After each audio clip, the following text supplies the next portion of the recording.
আসসালামু আলাইকুম। সুখ দুঃখের সংসারের আরেকটা নতুন ভিডিওতে আপনাদের সবাইকে স্বাগতম। দেশ এবং দেশের বাইরের যে যেখান থেকে আমার ভিডিওটি দেখছেন আশা করি আল্লাহর রহমতে আপনারা সবাই ভালো আছেন।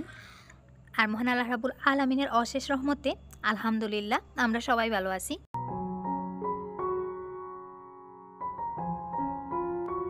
অনেকদিন পরে আবার আমাদের নিজের বাগানের কলা গাছে 2 কাঁদি কলা হয়েছে। তো ওখান থেকে 1 কাঁদি কলা আজকে আরিয়ানের বাবা এই যে কেটে নিলেন। অনেকদিন হয়ে গেছে বাড়ির কলা খাওয়া হচ্ছে না, আর বাজার থেকেও কিনে কলা এনে খাওয়া হচ্ছে না। ভাবলাম বাড়িতে যেহেতু 2টা কাঁদি আছে একটা কেটে নেই, আর একটা কিছুদিন পরে কাটবো।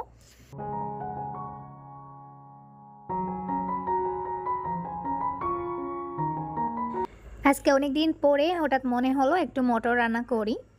তো মটরগুলো আমি রাতের বেলা ভিজিয়ে রেখেছিলাম, সকালে উঠিয়ে নিয়ে এসেছি। আর মটরের মধ্যে কিছু কিছু মটরে আবার পোকা আছে, সেই মটরগুলো বেছে বেছে ফেলে দিচ্ছি।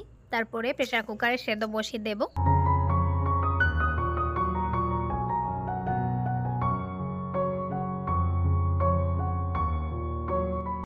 আজকের ভিডিওটা একটু বড় হতে যাচ্ছে, আর আজকের ভিডিওতে অনেক কিছু শেয়ার করব। সেজন্য রিকোয়েস্ট করব স্কিপ না করে ভিডিওটা শেষ পর্যন্ত দেখার চেষ্টা করবেন। আশা করি আজকের ভিডিওতে অনেক কিছু দেখতে পাবেন, কারণ আজকের ভিডিওতে একটা টুইস্ট না, অনেকগুলো টুইস্ট আছে।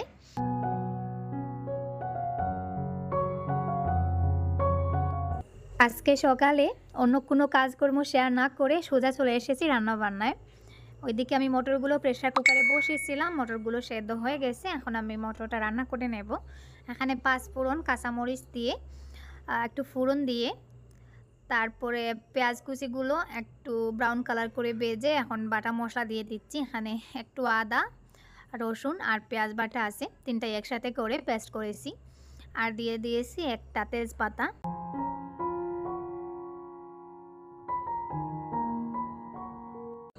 আমি রান্নাবান্না করি, আপনারা দেখতে থাকুন। আর সেই সাথে আরও একটা রিকোয়েস্ট করব, মনে করে আপনারা ভিডিওতে একটা লাইক দিয়ে ভিডিওটা কন্টিনিউ করবেন। আর সেই সাথে যারা আজকে আমার চ্যানেলে নতুন, আমার ভিডিওগুলো আজকেই ফার্স্ট দেখতেছেন কিন্তু চ্যানেলটাকে এখনও সাবস্ক্রাইব করা হয়নি, প্লিজ আমার চ্যানেলটাকে সাবস্ক্রাইব করে পাশে থাকা বেল বাটনের অল অপশনটাকেও ক্লিক করে দেবেন।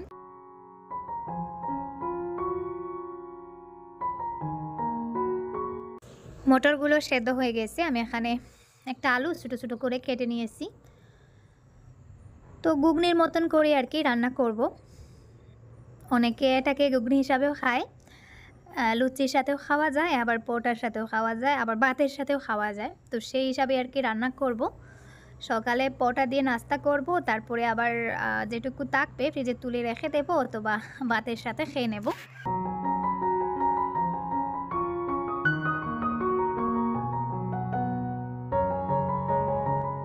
রান্নাটা প্রায় হয়ে গেছে, শেষের দিকে আমি দিয়ে দিয়েছি একটু ধনে পাতা। তো আমি একটু পাতলা পাতলা অবস্থায় রাখবো, কারণ ঠান্ডা হওয়ার পরে এটা এমনিতেই ঘন হয়ে যায়। তাই আপাতত একটু জুলজুল অবস্থায় রাখতেছি, পরে যাতে একেবারে শুকিয়ে না যায়।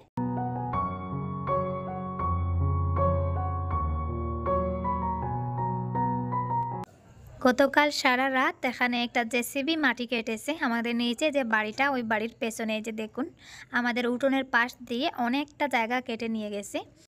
যদিও ওটা তাদের সীমানার মধ্যেই পড়ে, তো এখন ওই জায়গাটা মানে কেটে ফাঁকা করে নেওয়ায় আমাদের বাড়ির একেবারে পাশাপাশি ওই বাড়িটা চলে এসেছে। আগে ওখানে বন জঙ্গল তাকায় বাড়িটা মনে হতো অনেকটা দূরে, এখন কিন্তু উপর থেকে নিচের দিকে তাকালে মনে হয় ওরা কত কাছে চলে এসেছে। কিছু আপুরা কমেন্টসে আমার মিনিকে দেখতে চান, তো ওনাকে কেমন করে আপনাদেরকে দেখাবো, কারণ উনি এখন দেখা যায় একটানা 10 মিনিটও বাসায় থাকেন না, এই যাবেন এই আসবেন ওইরকম অবস্থা।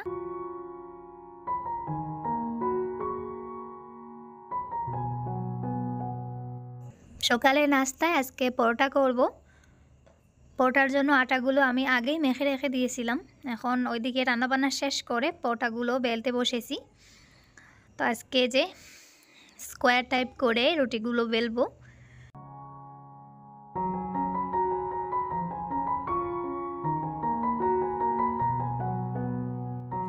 আমার রুটির খাটিয়াটা একটু ছোটো, তো ওখানে একটু বড় করে রুটি বেলতে গেলে সমস্যা হয়। আর রুটি বেলার সময় দেখা যায় এটা নড়াচড়া করে, মানে সহজে রুটি বেলা যায় না, এটা একটা সমস্যা।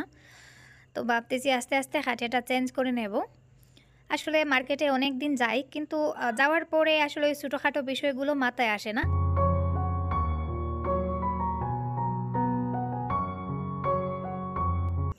আজকে নতুন ফ্রাই প্যানটায় পরোটাগুলো ভাজবো। তো আজকে ফার্স্ট টাইম পরোটা দিয়ে শুরু করলাম, দেখা যাক কেমন হয়। তো ওই ফ্রাই প্যানটায় আসলে তেলগুলো ওইভাবে জমে জমে বসে থাকে, আমার আগের ফ্রাই প্যানটার মতন না। তো এটা মনে হওয়ার কারণ হচ্ছে আগেটা যেহেতু আমি অনেক দিন থেকে ইউজ করতেছি, ওটা আমার হাতের সাথে একেবারে মিলে গেছে। তো এটাতে যেহেতু নতুন, আর নতুন যে কোনো জিনিসেই একটু প্রথম প্রথম আনকমফোর্টেবল লাগে, তো ওই কারণে হয়তো হচ্ছে, আস্তে আস্তে ঠিক হয়ে যাবে।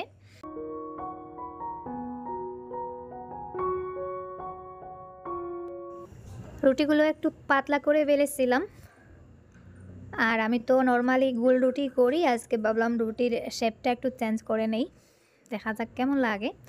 তো ভালোই লাগতেছে, খারাপ না।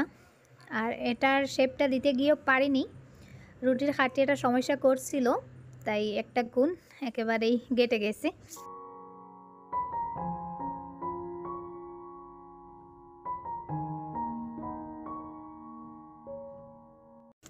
সবগুলো পরোটা ভেজে বাকি সবাইকে নাস্তা দিয়ে তারপরে আমি নিজেটা নিয়ে বসেছি। তো গতকালকে যে প্লেটগুলো এনেছিলাম আজকে ওই প্লেট দিয়ে শুরু করেছি। আর এখানে একটু আগে যে মটরটা রান্না করেছিলাম, তো যখন রান্না করছিলাম তখন কিন্তু অনেকটা জুল মনে হয়েছিল, এখন দেখুন এই যে পুরোপুরি শুকিয়ে গেছে। আরও একবার গরম করলে মনে হয় আরও বেশি শুকিয়ে যাবে।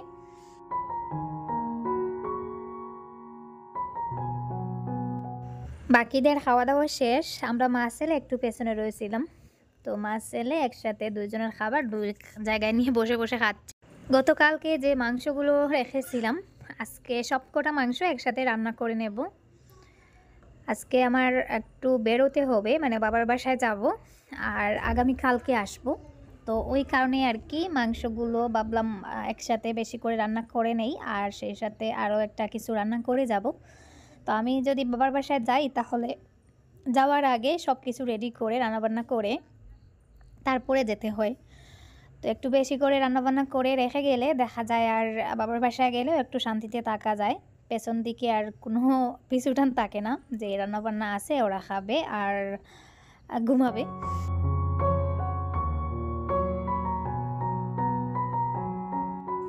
এখানে আমি হাড় এবং মাংস দুইটাই দিয়ে দিয়েছি, যেহেতু গরম করে করে খাওয়া হবে তাই মাংসগুলো আগে খেয়ে নিতে পারবে আর হাড়গুলো পরে খাবে, এতে করে পুরোপুরি সেদ্ধও হয়ে যাবে।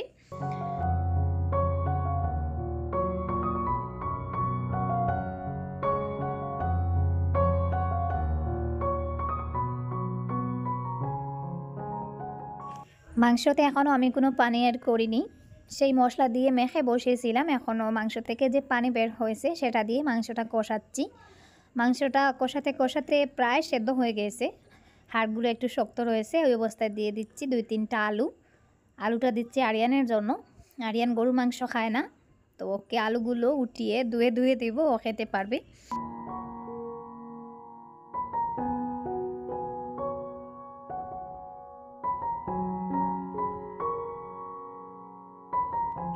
যে কোনো মাংস রান্না করতে গেলে আমি শেষের দিকে, মানে মাংসটা নামানোর আগে 1-2টা এলাচ আর একটু গোটা জিরা ভেজে গুঁড়া করে দেই। তো আজকে ওই যে এখানে কিছু জিরা এলাচ পাটায় বেটে নিলাম, আর এদিকে মাংসতে একটু জুল অ্যাড করেছি, বেশি ঘন হলে আবার ওই মাংসগুলো খাওয়া যাবে না, তাই একটু জুল অ্যাড করে জিরার গুঁড়াটা দিয়ে এই যে নামিয়ে নিয়েছি। একটু পাতলা পাতলা করে জুল করেছি, আর ওইরকম জুল খেতেও ভালো লাগে।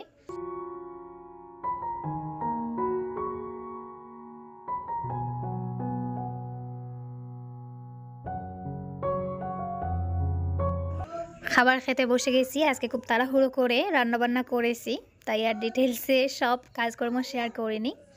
রান্নাবান্না দিয়ে শুরু করেছিলাম, রান্নাবান্না দিয়ে শেষ করে নিচ্ছি, আর এখন খাওয়া দাওয়া করে বাবার বাসার উদ্দেশ্যে রওনা দেব।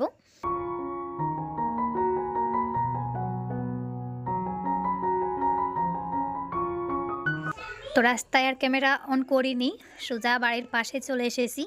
তো আমাকে নিতে এই যে দেখুন আমার দলবল সবাই হাজির।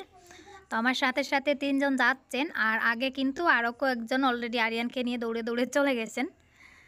তো আমি বাবার বাসায় যখন আসি, ওরা এসে আমাকে এমনভাবে এগিয়ে নিবে মনে হবে যে আমি এই হজ করে মনে হয় হাজি আসতেছি, মানে এভাবেই আর কি। কয়েকজন মিলে চলে আসে এগিয়ে নেওয়ার জন্য। তো ফাইনালি বাসায় চলে এসেছি। বাসার চারপাশে দেখুন শুধু ধান আর ধান। এখন যেহেতু ধানের সিজন চলতেছে, তো এদিকে আবার যে টুকটাক কিছু খাবার এনেছিলাম, আর সেই সাথে চাও এসেছে। তো একটু চা খেয়ে নেই বলতে 2 বোন মিলে চা খাচ্ছি। আমার সেজ বোন, মানে শারমিন ভিলেজ লাইফস্টাইলের যে বোন, তো ওই বোনে এসেছেন। আর উনি আসার জন্যই আর কি স্পেশালি আমার আসা। উনি এসে একটানা ফোন করে যাচ্ছেন কখন আসবো। তো ওইদিকে বের হলাম, বের হয়ে দেখি ভাবি ধান মেলতেছেন। এখন একদিকে ধান কেটে আনা হচ্ছে, একদিকে ধান মাড়াই হচ্ছে, একদিকে ধান ঝাড়া হচ্ছে, শুকানো হচ্ছে। মানে এখন গ্রামের বাড়িতে শুধু ধানের কাজ নিয়ে আর কি দিনের বেশিরভাগ সময় চলে যায়। তো পাশে আছেন আমার এই যে টুনটুনি বুড়ি, আমার বাইজি আর আরিয়ান।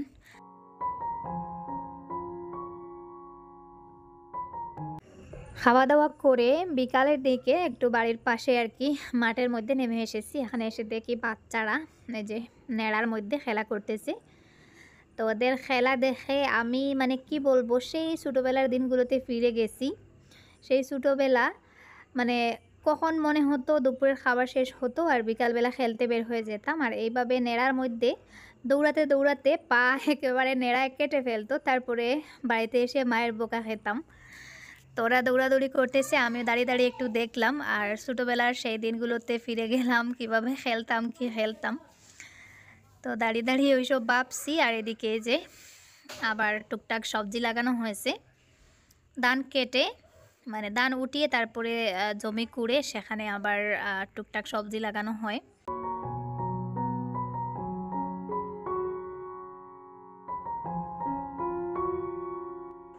রাত পেরিয়ে সকাল হয়ে গেছে, মানে আজকে সকালবেলার ভিডিও ফুটেজ। আমার বাইজি এই যে দেখুন সকালে উঠে মক্তবে পড়তে গিয়েছিল, সেখান থেকে এসে মানে এত লক্ষ্মীর মতন কাজ করতেছে, আমি দেখে সত্যি মুগ্ধ হয়ে যাই যে এত ছোটো ছোটো বাচ্চা। আমরাও কিন্তু ছোটোবেলায় এত কাজ করতাম না। কত সুন্দরভাবে ও তার মাকে হেল্প করে। এই যে পুরো রাস্তাটা এখন ঝাড়ু দিবে। তো আমাদের বাড়ির সবকটা ছোটো ছোটো বাচ্চাও মাশাল্লাহ অনেক কাজের। এদিকে আবার সকালের খাবার দাবার রেডি হয়ে গেছে। বাবা ওনার নাতি নাতনিদেরকে নিয়ে এই যে আস্তে আস্তে বসে পড়ছেন।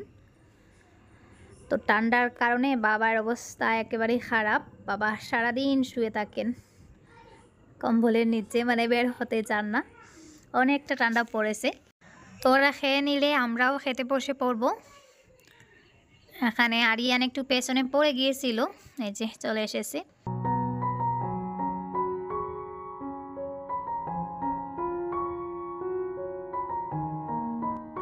বাবার বাসায় আমার বিড়ালের মতন একটা বিড়াল আছে, ওকে দৌড়া যায়, কামড়ায় না। এই যে দেখুন কিছুটা আমার বিড়ালেরই মতন দেখতে। তো মায়া লাগে, যার কারণে এখানে আসার পর আমার বিড়ালটাকে মিস করি আর ওকে কুলে নিয়ে একটু হাঁটাহাঁটি করি।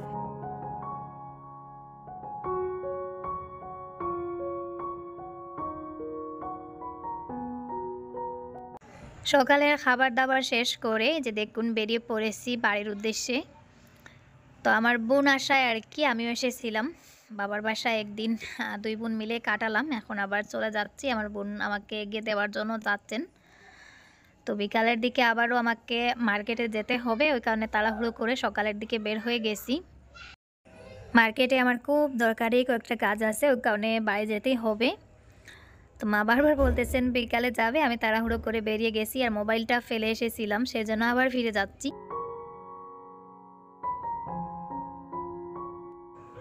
বাড়িতে এসে ক্যামেরা আর অন করিনি। দুপুরে খাওয়া দাওয়া শেষ করে যে দেখুন আরিয়ানকে বাসায় রেখে, মানে শিফার কাছে রেখেই আর কি আমি এখন একটু মার্কেটে যাব আরিয়ানের বাবাকে নিয়ে। তো ওইদিকে আবার আমার ছাগলটা কিন্তু রাস্তা অবধি চলে এসেছে আমার সাথে যাবে বলে।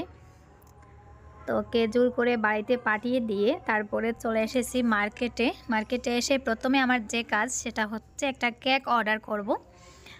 আগামীকালকে আমার ছেলেটার জন্মদিন, ওই দিনেই আমার ছেলেটা আমার কোল জুড়ে এসেছিল। অনেক দিন থেকে বলতেছে আমার বার্থডে করবে না মা, কেক কখন অর্ডার করবে। মানে ছেলের তাড়াহুড়োতে ফাইনালি আজকে চলে এলাম। তো আগে থেকে অর্ডার না দিলে দেখা যাবে যেদিন তোমার প্রয়োজন সেদিন কেক পাওয়া নাও যেতে পারে। তো এখানে এসে দেখলাম এই যে কয়েকটা কেক আছে, বেশি না, এই 4-5টা কেক। তো আমি কোনটা মানে দোকানদার বলতেছে কোন ডিজাইনটা নেবে দেখেও। তো আমি এখান থেকে হোয়াইট কালারের মধ্যে একটা নেব। এটা নেব নাকি ওই পাশের যে হোয়াইট কালারটা দেখাচ্ছি আমি আপনাদেরকে, তো ওই কেকটা নেব। কোনটা নেব আমি বুঝতে পারতেছি না। তো ভিডিও করে নিচ্ছি, আরিয়ান যেটা বলবে সেটাই এসে আগামীকালকে নেওয়া হবে। তো এটাই মেবি নেওয়া হবে, হোয়াইট আর পিঙ্ক কম্বাইনেশন যেটা। তো কেক অর্ডার দিয়ে তারপরে আবার আমার খুব দরকারি একটা জিনিস কেনার ছিল। এই যে দেখুন, একটা ইলেকট্রিক কেটলি। তো এখানে এসে কয়েকটা ডিজাইন দেখতেছি, তো এটাই আমার কাছে বেশি পছন্দ হয়েছিল, তবে এটার দামটা একটু বেশি। তো দেখা যাক কোনটা নেই। এখানে 4-5টা ডিজাইন দেখেছি, আর আমি একটু ব্র্যান্ডেড কিছু নিতে চাচ্ছি যাতে তাড়াতাড়ি নষ্ট না হয়ে যায়। তো ওখান থেকে বেরিয়ে তারপরে এখন কিছু সবজি কিনবো, মাংস কিনবো। তারও টুকটাক কেনাকাটা আছে, সব কটা কেনাকাটা আর এখানে শেয়ার করব না, বাসায় গিয়ে শেয়ার করব কী কী কিনলাম। ততক্ষণ অবধি আপনারা দেখতে থাকুন।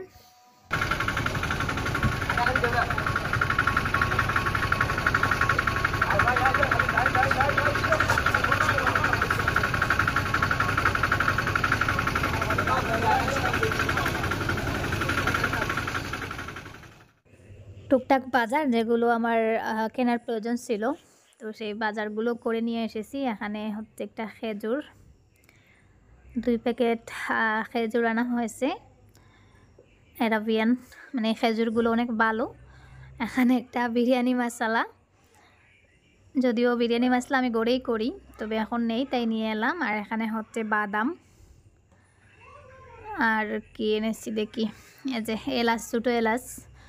খোলা এলাচ আনলে মানে কম দামে একটু বেশি পাওয়া যায়, আর প্যাকেট আনলে দেখা যায় দামটা একটু বেশি হয়ে যায়। আর এখানে আছে লং, গোলমরিচ, তারপরে পোলাওর যে ছোটো ছোটো চালগুলো হয়, তো সেই চাল কিছুটা এনেছি, বেশি না, যেটা আমার আগামীকালকে লাগবে, ওই জন্য 1 কেজি আনা হয়েছে এখানে। আর এখানে একটা ক্যান্ডেল, এই যে দেখুন। তো যেহেতু আমি হোয়াইট আর পিঙ্ক কালার কেকটা আনতে চাইছিলাম, ওই জন্য ক্যান্ডেলটাও সেম কালারের আনলাম। আর একটা বার্থডে ক্যাপ, এই যে দেখুন। তো আরিয়ান এই বার্থডের ক্যাপগুলো পরতে পছন্দ করে, ওই কারণে একটা আনা হলো। আর এখানে আবার মুরগির খাবার, দানা শেষ হয়ে গিয়েছিল, দানা আবারও 3 কেজি আনা হয়েছে। মুরগগুলো ভাবতেছি বিক্রি করে দেব, তো ওই কারণে আর বেশি আনিনি, যদি বিক্রি না করি তাহলে আবার আনবো। এখন একটু কম করে আনলাম, এখনও ফাইনাল সিদ্ধান্ত নিতে পারিনি, তো পরে দেখা যাবে কি করি। তারপরে এগুলো তো খেজুর অলরেডি একবার দেখিয়ে দিয়েছি। এখানে কিছু ধনে পাতা আর আদা আরও ছিল ব্যাগের মধ্যে, মনে হয় পড়ে গেছে। এখানে যে নতুন নতুন আলু আর টমেটো, এই আলুগুলো খেতে অনেক মজা, নতুন আলু বের হয়েছে। তো ওইটুকুই মনে হয় কিনে আনা হয়েছে। এখানে মুরগি আর মাছ কেটে কুটে আনা হয়েছে, ওগুলো এখন আর বের করলাম না। আর এই যে দেখুন আমার ইলেকট্রিক কেটলি, তো ফাইনালি এটা আনলাম। এই ব্র্যান্ডের একটা ইলেকট্রিক কেটলি আমি আগে ইউজ করেছি, অনেক ভালো। আর পানি বসানোর পরে খুব তাড়াতাড়ি গরম হয়ে যায়, আর এটাতে মানে কারেন্ট শকেরও কোনো ঝামেলা নেই।